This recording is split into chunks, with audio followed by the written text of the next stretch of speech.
இப்போ தேர்தல்ல யார் ஜெயிக்க போறா அப்படின்ற ஒரு எதிர்பார்ப்பு அப்படின்றது மக்கள் மத்தியில இருக்கு. எந்த அளவுக்கு அதுக்கான எதிர்பார்ப்பு இருக்கோ, நாம் தமிழர் இந்த தேர்தல்ல என்ன ஆகப் போறாங்க? நாம் தமிழர் ஒண்ணுமே இல்லாம போயிருவாங்க. நாம் தமிழர் கட்சிய பொறுத்தவரைக்கும் இதுவரைக்கும் அவங்க சேர்த்து வச்சது கூட இந்த வாட்டி இருக்க போறதில்ல. இந்த மாதிரியான கருத்துக்கள பார்க்க முடியுது. இன்னொரு பக்கம் நாம் தமிழர் கட்சியில நிச்சயம் இந்த முறை சீட்ஸ் இருக்கும். கண்டிப்பா அவங்க சீட்ஸ ஜெயிப்பாங்க. இவ்ளோ தூரம் வந்து ஒரு உழைப்பு போட்டு நாம் தமிழர் கட்சி வளர்ந்து வந்திருக்கு. நிச்சயமா அது அப்படிலாம் போயிராது அப்படின்ற மாதிரியும் கருத்துகள் வருது. நாம் தமிழர் என்னதான் ஆகும்? மக்கள் மத்தியில அந்த ஒரு கேள்வியும் ரொம்ப வலுவா இருக்கு. இந்த வாட்டி எல்லா கட்சிகள வச்சுமே ஒரு எதிர்பார்ப்பு அப்படின்றது மக்கள் மத்தியில இருந்துட்டு இருக்கு. நாம் தமிழர் கட்சி வந்த பிறகு மக்கள் நீதி மையம் வந்துச்சு. அதுக்கப்புறமாவும் நாம் தமிழர் இருந்துச்சு. அம்மா மக்கள் முன்னேற்ற கழகம் வந்துச்சு. அதுக்கப்புறமாவும் நாம் தமிழர் இருந்துச்சு. அது மாதிரி இப்ப தாவேகா வந்திருக்கு. இதுக்கப்புறமாவும் நாம் தமிழர் நிச்சயமா இருக்கும். அதுல எனக்கு சந்தேகமே இல்ல. என்ன காரணம் அப்படின்னா, அவங்க மேல நிறைய விமர்சனங்கள் இருக்கலாம். ஆனா வந்து மக்கள் அவங்ககிட்ட என்ன பாசிட்டிவா பார்க்குறாங்க அப்படின்னா, அவங்களோட கன்சிஸ்டன்சி. எந்த ஒரு தேர்தல் வந்தாலும் அதை வந்து அவங்க புறக்கணிக்கிறதே கிடையாது. எல்லா தேர்தலையும் களம் காண்றாங்க. அது இடைத்தேர்தலா இருந்தாலும். பல நேரங்கள்ல அதிமுக மாதிரியான பிரதான எதிர்க்கட்சியை கூட தேர்தலை புறக்கணிச்ச போது கூட நாம் தமிழர் களத்துல இருந்தாங்க. ஸோ அதை வந்து அவங்க ஒவ்வொரு தேர்தலையுமே தொடர்ந்து பண்ணிக்கிட்டே இருக்காங்க இல்லையா? மக்கள் இது எல்லாத்தையும் கவனிப்பாங்க. இப்ப நான் களத்துக்கு போய் பேசும்போது கூட என்ன சொன்னாங்கன்னா, சீமான் ஜெயிக்கணும் அப்படின்றதுக்காக அவங்க ஒரு காரணம் சொல்றாங்கன்னா என்னவா இருக்கும்னா, இத்தனை வருஷமா அவர் தனியா நிக்கிறாருங்க. இத்தனை வருஷமா போராடிட்டு இருக்கிறாருங்க. இத்தன வருஷமா பேசிட்டே இருக்கிறாரு. நம்மளுக்காண்டி தான் பேசுறாரு அப்படின்லாம் சொல்றாங்க மக்கள் ஆமா. மத்தியில. அதனால நாங்க வந்து அவருக்கு ஓட்டு போடலாம்னு நினைக்கிறோம்னு அவரை சப்போர்ட் பண்றவங்க சொல்றாங்க. ஈவன் விஜய் களத்துல இருக்கும்போது தான் இதை சொல்றாங்க. விஜய்க்கான ஓட்டு விழும். நான் இல்லைன்னு சொல்லல. அதே நேரத்துல திமுக பிடிக்கல, அதிமுக பிடிக்கல, எனக்கு விஜயும் பிடிக்கல அப்படின்னு சொல்லி ஒரு கூட்டம் இருக்கும்ல. அந்த கூட்டம் வந்து நிச்சயமா நாம் தமிழரை தான் அவங்க வந்து செலக்ட் பண்ணுவாங்க. என்ன அவங்களுடைய பெரிய பிளஸ் அப்படின்னா, ஐடியாலஜிக்கலா வந்து சீமான் வந்து அந்த கட்சியை கட்டமைக்கிறார். அவர் டே 1ல இருந்து ஆரம்பிச்சு இப்போ வரைக்கும் தமிழ் தேசிய சித்தாந்தத்தை இன்னைக்கு அது எவ்வளவு பெரிய பர்சன்டேஜ்ல போய் மக்கள்கிட்ட சேர்ந்துருச்சு, இல்ல இளைஞர்கள் பின்னாடி சேர்ந்துருச்சு அப்படின்னு கேட்டா எனக்கு தெரியல. அது எண்ணிக்கை குறைவா கூட இருக்கலாம். பட் ஆனா அந்த சித்தாந்தத்துக்கு பின்னால் ஒரு கூட்டத்தை திரட்டியது வந்து சீமானுடைய ரோல் தான் நான் பார்க்கிறேன். இதுக்கு முன்னாடி நிறைய தலைவர்கள் இருந்திருக்காங்க தமிழ் தேசியத்துல.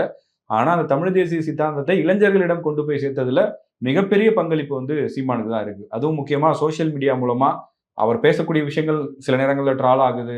சில பேருக்கு அது பிடிக்காம இருக்கலாம். நடைமுறைக்கு சாத்தியமான்னு கேள்வி எழுப்பலாம். ஆனா அந்த தமிழ் தேசிய சித்தாந்தம் அப்படிங்கிற ஒன்றை தேடி படிக்க வைக்கிறதும், அது அது மேல வந்து சில பேருக்கு ஈர்ப்பு வருவதற்கும் காரணமா இருப்பது யாருன்னா சீமான் தான். அந்த வகையில எனக்கு என்ன அப்படின்னா, இரஸ்பெக்டிவ் ஆஃப் அவங்க எவ்வளவு ஓட்டு வாங்குறாங்க, எத்தனை இடத்துல ஜெயிக்க போறாங்க அப்படிங்கிறதெல்லாம் தாண்டி நாம் தமிழரோட எக்ஸிஸ்டன்ஸ் வந்து கண்டிப்பா இருக்கும். அடுத்த சட்டமன்ற தேர்தலையும் அவங்க நிச்சயமா இதே மாதிரியான ஒரு அணுகுமுறையோட தான் போட்டியிடுவாங்கன்னு நான் நினைக்கிறேன். சார் இப்போ எல்லாரும் சொல்றாங்க. அதாவது விஜய் வந்ததுக்கு அப்புறமா தான் இளைஞர்கள் வந்து அரசியல பார்க்க ஆரம்பிச்சிருக்காங்க. பொலிட்டிக்கல் நியூஸ் பார்க்க ஆரம்பிச்சிருக்காங்க அப்படின்னு சொல்லி. ஆனா அதுல வந்து நான் முரண்படுறேன். நாம் தமிழர் கட்சி சீமான் அவர்கள் பேச ஆரம்பிச்சதுக்கு அப்புறமா தான் நெறைய பேர் வந்து அரசியல் படுத்தப்பட்டாங்க. நெறைய பேர் கேள்வி கேட்க ஆரம்பிச்சாங்க. இவர் என்ன பேசுறாரு அப்படின்ற மாதிரி அவருடைய பேச்சால் ஈர்த்தாரு. சோ இப்போ விஜய் அவர்கள் மாதிரி வந்து வெறுமனே அவரோட ரோட் ஷோவா இருக்கட்டும், அல்லது அவருக்கு மேல சினிமா மூலமா வந்த அன்பு அப்படின்றது இருக்கு. அத கண்டிப்பா மறுக்க முடியாது. அதன் மூலமா தான் இவ்வளவு கூட்டம் வந்து வருது. ஆனா சீமான் அவர்கள பொறுத்தவரைக்கும் அவர் பேசியே வந்து யங்ஸ்டர்ஸ வந்து ஈர்த்திருக்கிறாரு. அதனால தான் அண்ணன், தம்பி அப்படின்ற ரிலேஷன்ஷிப் தம்பிகள்னு பார்க்கும்போது அங்கேயும் பெரும்பான்மையா 20ல இருந்து 25, 30 வயசுக்குள்ள இருக்கக்கூடியவர்கள் தான் அதிகமான ஒரு ஓட் பேங்கா நாம் தமிழர் கட்சிக்கே இருக்கு. சோ அப்படிப்பட்ட இளைஞர்கள் பேக்கப் இருக்கக்கூடிய கட்சி தான் நாம் தமிழர் கட்சி. இப்போ இளைஞர்கள் எந்த ஒரு அரசியலை ஆதரிக்கிறாங்களோ அந்த அரசியல் நிச்சயம் வந்து அந்த இந்த எலெக்ஷன் ரிசல்ட்டை வச்சு மட்டுமே வந்து தீர்மானிக்க முடியாது. இளைஞர்கள் அந்த அரசியலை ஆதரிக்கிறாங்க, ஓட்டு போடுறாங்க அப்படின்னா அது அடுத்த எலெக்ஷன்ல வேற ஒரு மாற்றத்தை கூட சந்திக்கலாம். அப்படிப்பட்ட ஒரு கட்சி அப்படின்றப்போ அது சாதாரணமா இந்த எலெக்ஷன்ல விஜயினுடைய வருகையினாலேயே ஒண்ணுமில்லாம ஆயிரும் அப்படின்ற ஒரு கருத்து நிச்சயம் யாராலுமே ஏத்துக்க முடியாது அப்படின்னு தான் நான் நினைக்கிறேன். கண்டிப்பா நாம் தமிழர் வந்து அவங்களுடைய சித்தாந்த ரீதியாக ஒவ்வொரு முறையுமே வந்து தேர்தல் களத்துக்கு போறதுன்றது ஒரு பிளஸ். அவங்க வந்து இமீடியட்டா ஜெயிக்க முடியாமல் இருக்கலாம். ஆனா ஒரு தொடர் பயணம்னு வரும்போது நிச்சயமா ஒரு ஃபோர்ஸா மாற வாய்ப்பு இருக்கு. இப்போ இந்த தேர்தல் எடுத்துக்கிட்டாலும் அவங்களுக்கு சீட்டாலாம் கன்வெர்ட் ஆகும் அப்படின்னு நான் எதிர்பார்க்கல. அவங்களுக்கே கூட அந்த எதிர்பார்ப்பு இருக்காது. ஒருவேளை யாருக்காவது வெற்றி பெற வாய்ப்பு இருக்கு அப்படின்னா அது சீமானுக்கு மட்டும்தான். காரைக்குடி தொகுதியில் அவர் போட்டியிடலாம். இன்னும் சொல்ல போனா இன்னைக்கு வந்து திராவிட சித்தாந்தத்தை ஆதரிப்பவர்கள், சீமானுடைய அரசியலை வந்து நேர் எதிராக எதிர்ப்பவர்கள் கூட என்ன சொல்றாங்கன்னா, சீமான் ஜெயிச்சு போகட்டும், உள்ள சட்டமன்றத்துக்குள்ள போகட்டும், அவரும் போய் பேசட்டும். சட்டமன்றத்துக்கு இந்த மாதிரி வேற வேற சித்தாந்தம் இருக்கக்கூடிய ஆளுங்க போகும்போது தான் நிறைய ஹெல்த்தியான டிஸ்கஷன்ஸ் நடக்கும், டிபேட் நடக்கும் அப்படின்ற பார்வையெல்லாம் முன்வைக்கிறாங்க. இப்போ சொன்ன மாதிரி யங்ஸ்டர்ஸ் உடைய வாக்குகள் அப்படின்றது சீமான் அவர்களுக்கும் இருக்கு, விஜய் அவர்களுக்கும் இருக்கு. அதனாலேயே வந்து என்டிகேக்கும் டிவிகேக்கும் ஒரு ரைவல்ரி வந்து இருக்கு. என்னதான் விஜய் அவர்கள் வந்து என்டிகேவை வந்து எந்த இடத்துலயுமே மென்ஷன் பண்ணல. அவருடைய பிரதான எதிரியா திமுகவை தான் சொல்றாரு. ஆனா இணையத்துல பாத்தீங்கன்னா என்டிகேக்கும் டிவிகேக்கும் அங்க ஒரு ரைவல்ரி போயிட்டு தான் இருக்கு. எல்லா தளத்திலயுமே இன்ஸ்டாவா இருக்கட்டும், எக்ஸ் தளமா இருக்கட்டும், எல்லா இடத்துலயுமே வந்து என்டிகே வந்து டிவிகேவை வந்து விமர்சிக்கிறதும், டிவிகே என்டிகேவை விமர்சிக்கிறதும் அப்படின்றது இருந்துட்டு தான் இருக்கு. அதுக்கு காரணம் வந்து 2 பேருக்கும் சேம் செட் ஆஃப் ஓட் பேங்க் அப்படின்றது ஒண்ணு பக்கம் இருந்தாலும், இன்னொரு தரப்புல வந்து சீமான் அவர்கள் பயங்கரமா விஜய் வந்து விமர்சனம் பண்ணிட்டு இருக்காரு. அதனாலேயே வந்து எல்லா இடங்கள்லயுமே வந்து விமர்சனத்தை முன்வைக்கிறாரு. திராவிட கட்சிகளையும் பெரியார் அவர்களை விமர்சனம் பண்றாரு. இங்க விஜய் வரும்பொழுது அங்க அவருடைய ஐடியாலஜிக்கல் லீடர்ஸ் எல்லாரையுமே வந்து அவர் ஒரு கேள்வி பொருளா மாத்துறாரு. சோ இது எல்லாமே வந்து இணையத்துல வந்து ஒரு டிஸ்கஷன் பாயிண்டா இருந்துட்டு இருக்கு. சீமான் அவர்களை பொறுத்த வரைக்கும் எப்பவுமே வந்து ஒரு ஆக்டிவா இருக்கக்கூடிய ஒரு பர்சன், எப்பவுமே டிஸ்கஷன் பாயிண்டா கிரியேட் பண்ணிட்டு இருக்கக்கூடிய ஒரு பர்சனாவும் இருக்கிறாரு. சோ அப்படி இருக்கும் பொழுது இந்த டைம்ல அவருக்கான ஒரு ஓட்ஸ் இருக்கும் இல்லையா, அது நிச்சயம் வந்து அவருக்கு வரதான் செய்யும். யாராவது முன்னாடி எடுத்திருப்பாங்க இல்லையா, திமுகவும் அதிமுகவும் வேணாம், அதனால நான் நாம் தமிழருக்கு போடுறேன் அப்படின்னு யோசிச்சவங்க இந்த வாட்டி டிவிகேக்கு ஷிஃப்ட் ஆகலாம். அந்த ஓட்ஸ் தான் நாம் தமிழர்ல இருந்து பிரியறதுக்கு வாய்ப்பு இருக்கே தவிர, நாம் தமிழர் பேசக்கூடிய அரசியலுக்கு உடன்பட்டு வரக்கூடிய வாக்குகள் அவர்கிட்டே தான் இருக்கும் அப்படின்னு நான் நினைக்கிறேன். இப்போ நான் என்ன சொல்ல வந்தேன் முக்கியமா அப்படின்னா, நீங்க நாம் தமிழர்ல இருந்து வெளியே வந்த இப்போ மாற்றுக் கட்சியில் இருக்கக்கூடியவர்களை பாருங்களேன். ராஜீவ்காந்தி, கல்யாண சுந்தரம், பல காளியம்மாள், பேர் இருக்கிறாங்க. நிறைய பேர் நம்ம சொல்லிக்கிட்டே போகலாம். எல்லாருமே வந்து என்ன பிரச்சனை அப்படின்னா, இங்க திராவிட கட்சிகளை பொறுத்த வரைக்கும் இன்னைக்கு அவங்க வந்து வலுவான கட்டமைப்போட இருக்காங்க. அதே நேரத்துல புதிதாக கட்சியில இணைந்து ஒரு நல்ல பொசிஷனுக்கு வரணும்னு நினைக்கக்கூடிய ஒரு திறமையான இளைஞனுக்கு வந்து இன்னைக்கு வந்து அங்க வாய்ப்பு மறுக்கப்படுதோ அப்படின்ற கேள்வி தான் வருது. அதனால என்ன பண்றாங்கன்னா, அரசியலில் ஆர்வம் இருக்கிற இளைஞர்களுக்கு ஒரே ஆப்ஷனா நாம் தமிழருக்கு இருக்கு. அங்க வந்து ட்ரெயின் ஆகுறாங்க, அரசியல் பழகுறாங்க. அதன் பிறகு அவங்களுக்கான வாய்ப்புகளை தேடி வேற வேற இடத்துக்கு போறாங்க.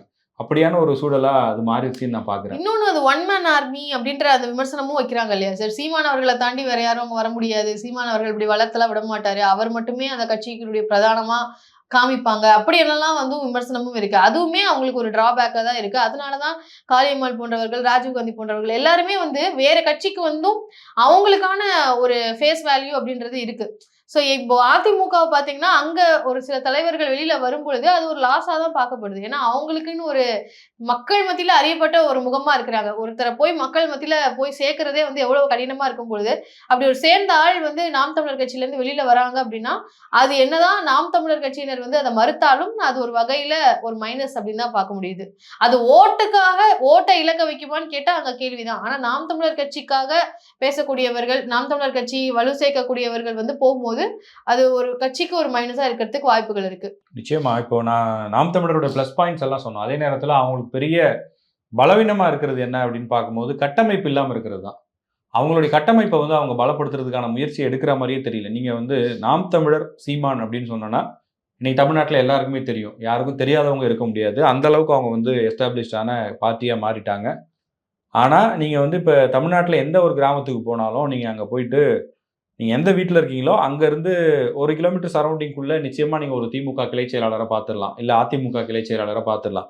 அந்த கட்சி சார்ந்து ஏதோ ஒண்ணு பேசணும், இல்ல அந்த கட்சியில சேரணும்னு நெனச்சா கூட, இப்போ வந்து ராமநாதபுரம் மாவட்டத்துல ஏதோ ஒரு கிராமத்துல, இல்ல திருச்சியில ஏதோ ஒரு கிராமத்திலயோ, இல்ல இந்த பக்கம் திருநெல்வேலி சைடுல ஒரு கிராமத்துல கூட எடுத்துக்கோங்களேன். எந்த சைடுல நீங்க போனாலும், எந்த ஒரு சின்ன கிராமத்துக்கு போனாலும், அங்க நம்ம திமுக கொடி கம்பத்தையும், அதிமுக கொடி கம்பத்தையும் பார்க்க முடியும்.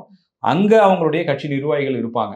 அந்த மெக்கானிசம் பாருங்க. ஒரு கட்சி தலைமை வந்து ஒரு விஷயத்த சொல்றாங்க, ஒரு போராட்டம் அப்படின்னு சொன்னா, அடுத்த நாள் காலையில அந்த ஒரு கிராமத்துல கூட அந்த கொடி ஏத்துவாங்க. இல்ல இப்போ ஒரு கருப்பு கொடி காட்டணும், மத்திய அரசுடைய ஏதோ ஒரு திட்டத்த கண்டிச்சு ஒரு போராட்டம் அறிவிக்கிறாங்கன்னா, இம்மீடியட்டா பண்ணுவாங்க. அது வந்து அந்த கட்சியுடைய கட்டமைப்பு. அந்த மாதிரி நாம் தமிழர் கிடையாது. நாம் தமிழர் வந்து என்ன அப்படின்னா, அவங்க ஃபவுண்டேஷன வந்து ஸ்ட்ராங் பண்ணவே இல்ல. அவங்க வந்து ஒரு மேலோட்டமா மேல பார்க்கும்போது கட்சி வளர்ந்திருக்கு. மீடியாவில் வளர்ந்தபடி இருக்கு. அப்படி கூட சொல்லலாம். ஒரு சோசியல் மீடியாலயோ, இல்ல மெயின் ஸ்ட்ரீம் மீடியாலயோ இன்னைக்கு வந்து ஒரு டிபேட்ன்னு வரும்போது, ஒரு மக்கள் மன்றம் மாரி நிகழ்ச்சிலாம் நடத்துறாங்கன்னா, அங்க வந்து கண்டிப்பா நாம் தமிழரை தவிர்த்துட்டு யாரும் பண்றதே இல்ல. அதான் சார், இப்போ நெறைய விமர்சகர்களே சொல்றாங்களே, டிஜிட்டல்ல வந்து ஒரு எலக்ஷன் வச்சாங்கன்னா, கண்டிப்பா விஜய் அவர்கள் தான் கண்டிப்பா ஜெயிப்பாரு. எதிர்க்கட்சி சீமான் தான் இருப்பாரு அப்படின்னு சொல்றாங்க இல்லையா? அந்த மாதிரி டிஜிட்டல்ல எலக்ஷன் வச்சா இவங்க 2 பேருக்கும் வாய்ப்பு இருக்கு. சொல்ல முடியாது, சீமான் அவர்கள் கூட வெற்றி பெறலாம். அந்த மாதிரி டிஜிட்டல்ல அவங்க ஸ்ட்ராங்கா இருக்கிறாங்க. ஆனா களத்துல வந்து ஸ்ட்ராங்கா இல்ல அப்படின்றது தான். கண்டிப்பா. இந்த தேர்தலுக்கு பிறகு கண்டிப்பா அவங்களுக்கு குறைந்தபட்சம் அவங்க ஒரு நல்ல வோட் பெர்சன்டேஜ் ரீட்டெயின் பண்ண வாய்ப்பு இருக்கு. அதே நேரத்துல என்ன சேலஞ்ச் அப்படின்னா, இப்போ நாம் தமிழர் வந்து இப்ப 2021ல திமுக ஜெயிச்சதுக்கு அப்புறம் பார்த்தீங்கன்னா, அதிமுகவை விட நாம் தமிழர் வந்து ஒரு பெரிய சேலஞ்சா திமுகவுக்கு பல நேரங்கள்ல இருந்தாங்க.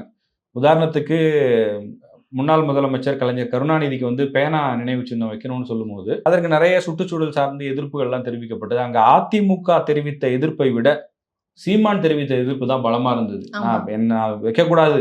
மீறி வச்சா நிச்சயமா. நான் உடைப்பேன் அப்படின்னு சொன்னாரு பாருங்க. அந்த மாரியான ஒரு எதிர்ப்புல இருந்தாங்க. இப்ப சாட்டை துரைமுருகன்லாம் எடுத்துக்கிட்டோம் அப்படின்னா, 2021ல நெனைக்கிறேன். அப்போ வந்து அவர் கைது செய்யப்பட்டாரு ஏதோ ஒரு பிரச்சனையில. அப்போ கைது செய்யப்பட்டு பல மாதங்கள் ஒரு வந்து அவர் வருஷம் உள்ள இருந்தாரு சிறையில அப்படின்னு இருந்தாங்க. சொன்னாரு. அந்த அளவுக்கு திமுக, நாம் தமிழர் எதிர்ப்புன்னு இருந்துச்சு. பெரியார் எதிர்ப்ப வந்து சீமான் பயங்கரமா பேசிக்கிட்டே இருந்தாரு. விடவே இல்ல. அவருடைய தனிப்பட்ட வழக்குகள் சார்ந்த நெருக்கடிகள் இருந்துச்சு. இப்படி இருந்துச்சு திமுக வெர்சஸ் நாம் தமிழர் அப்படின்றது. ஆனா என்னைக்கு வந்து விஜய் வந்தாரோ, அதுவும் விஜயை எதிர்க்கணுன்ற இடத்துக்கு நாம் தமிழர் வந்துச்சோ, அவங்களுடைய ஃபோக்கஸ் அப்படின்றது அவங்க எல்லாத்த பத்தியும் பேசுறாங்க. அவங்க கேட்டாலும் அத சொல்லுவாங்க. நமக்கும் தெரியுது அவங்க எல்லா விஷயங்களையும் பேசுறாங்க. திமுக எதிர்ப்பு இன்னைக்கும் பேசுறாங்க. பட் ஆனா என்ன அப்படின்னா, விஜய் எதிர்ப்பு அப்படின்ற ஒரு வலையில வந்து அவங்க பல நேரங்கள்ல சிக்கிடுறாங்க. ஏன்னா, அவங்க விஜய் எதிர்ப்பதனால அந்த கட்சி வளர போறதே கிடையாது இல்லையா? வெறுமனே ஒரு குறைந்தபட்ச வாக்கு சதவீதம் வேணா அவங்களுக்கு கிடைக்கலாம். இப்ப விஜய பிடிக்காதவங்க சீமான் திட்டும்போது அத ரசிச்சு அது அவர் பின்னாடி போலரைஸ் ஆக வாய்ப்பு இருக்கு. ஆனா, அதை தாண்டி இங்க ஒரு வலுவான பிரைமரி ஃபோர்ஸா இருக்கக்கூடிய திமுக எதிர்ப்பு, சென்ட்ரல்ன்னு வரும்போது பிஜேபி எதிர்ப்ப பண்ணும்போது தான், அவங்க ஒரு ஸ்ட்ராங்கான பார்ட்டியா எமர்ஜ் ஆக முடியும். விஜய் எதிர்ப்பு அப்படின்றது தற்காலிகம். அவங்க வந்து ரஜினி எதிர்ப்பும் பேசுனாங்க. அந்த மாரி இன்னைக்கு விஜய் எதிர்ப்பு. இப்படி ஒவ்வொரு காலகட்டத்திலயும் புதுசா வரக்கூடிய பிளேயர்ஸ விமர்சனம் பண்ணி, அதுல வந்து எந்த வகையிலுமே அவங்க கட்சிய வளர்க்க முடியும் அப்படின்னு எனக்கு தோணல. அ அவங்க எப்படி அந்த 2021க்கு அப்புறம் ஒரு ஆளுங்கட்சிய தீவிரமா எதிர்த்தாங்களோ, அது மாரி எடப்பாடி பழனிசாமி சிஎம்மா இருக்கும்போதும் அவங்க நடத்தின போராட்டங்கள், இந்த மாதிரி விஷயங்கள் தான் வந்து அவங்க எந்த கட்சி ஆளுங்கட்சியா இருந்தாலும், அவங்கள விமர்சிக்கும்போது தான் உண்மையிலேயே மக்கள் வந்து அத ஏத்துப்பாங்க. ஆட்சிக்கு வராத கட்சிகள விமர்சிக்கும்போது அது பெரிய அளவுல எடுபடாது. சோசியல் மீடியால வேணா அது ஒரு வியூஸா கன்வெர்ட் ஆகலாமே தவிர, மற்றபடி பெரிய பலன் அளிக்காதுன்னு நான் நினைக்கிறேன். நாம் தமிழர் கட்சியினுடைய பாசிட்டிவ் அண்ட் மைனஸ வந்து நாங்க சொல்லியிருக்கிறோம். சோ உங்களுக்கு என்ன தோணுது? நாம் தமிழர் கட்சி இந்த 2026 தேர்தல்ல எந்த மாதிரியான ஒரு நிலையில இருக்க போறாங்க? நீங்க சில வியூகங்கள் வச்சிருக்கலாம். அதை பற்றி உங்களுடைய பார்வைய கமெண்ட்ல பதிவு பண்ணுங்க. நன்றி.